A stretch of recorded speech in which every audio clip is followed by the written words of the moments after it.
നല്ലൊരു മനസ്സാക്ഷി. ഞാൻ എപ്പോഴും പറയും, വേറെ എന്തെന്നെ കുറിച്ച് ലോകം എന്തും പറഞ്ഞോട്ടെ, എനിക്ക് ഒരു ദൈവദാസൻ എന്നുള്ള ലെവലിൽ ഒരു നല്ല മനസ്സാക്ഷി, ആ നല്ല മനസ്സാക്ഷി ഉണ്ടെങ്കിലുണ്ടല്ലോ നമുക്ക് തെറ്റിയാൻ കഴിയത്തില്ല. ഉത്തരവാദിത്തങ്ങൾ നമുക്ക് ഏറ്റെടുത്താൻ കഴിയും.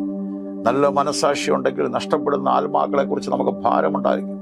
നല്ല മനസ്സാക്ഷി ഉണ്ടെങ്കിൽ കൂട്ടു സൗകര്യങ്ങളെ കുറിച്ച് നാം ചിന്തിക്കും. നല്ല മനസ്സാക്ഷി ഉണ്ടെങ്കിൽ നമുക്ക് ഡിസിപ്ലിൻ ഉണ്ടായിരിക്കും, അച്ചടക്കം ഉണ്ടായിരിക്കും.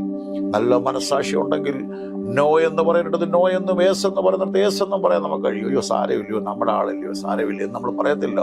ആ തെറ്റിനെ തെറ്റെന്നും വേദപുസ്തകം പറയുന്ന പ്രാണത്യാഗത്തോളം പാപത്തോട് എതിർത്ത് നിൽക്കണം. പ്രാണത്യാഗത്തോളം. ഞാൻ എപ്പോഴും ചോദിക്കും, ഒരു കൊതുക് വന്ന് നമ്മളെ കണ്ടിക്കുമ്പോൾ നമ്മൾ എങ്ങനെ ആയിരിക്കും, നമ്മുടെ പ്രതികരണം എങ്ങനെ ആയിരിക്കും? അതുപോലെ തന്നെ വേണം ഇങ്ങനെ പറയാം, മുറുകെ പറ്റുന്ന പാപവും ഭാരവും വിട്ട് മുൻപോട്ടുള്ള ഓട്ടം സ്ഥിരതയോടുകൂടി നല്ലൊരു മനസ്സാക്ഷി. അദ്ദേഹം എൻ്റെ കൂട്ടു സഹോദരനാണ്. അദ്ദേഹം പറയുന്നവർക്ക് എടുത്ത് പറയാനും കഴിയും. ഞങ്ങളല്ലാതെ ആരാണ് അവരെ തെറ്റിദ്ധരുത്തേണ്ടത്? തീർച്ചയായിട്ടും നിങ്ങൾക്ക് തെറ്റിദ്ധരുത്താൻ അവകാശമാണ്. എല്ലാവർക്കും പറയാം. അതിനോട് ദൈവസ്നേഹമുണ്ട്, അതിന് ബഹുമാനമുണ്ട്.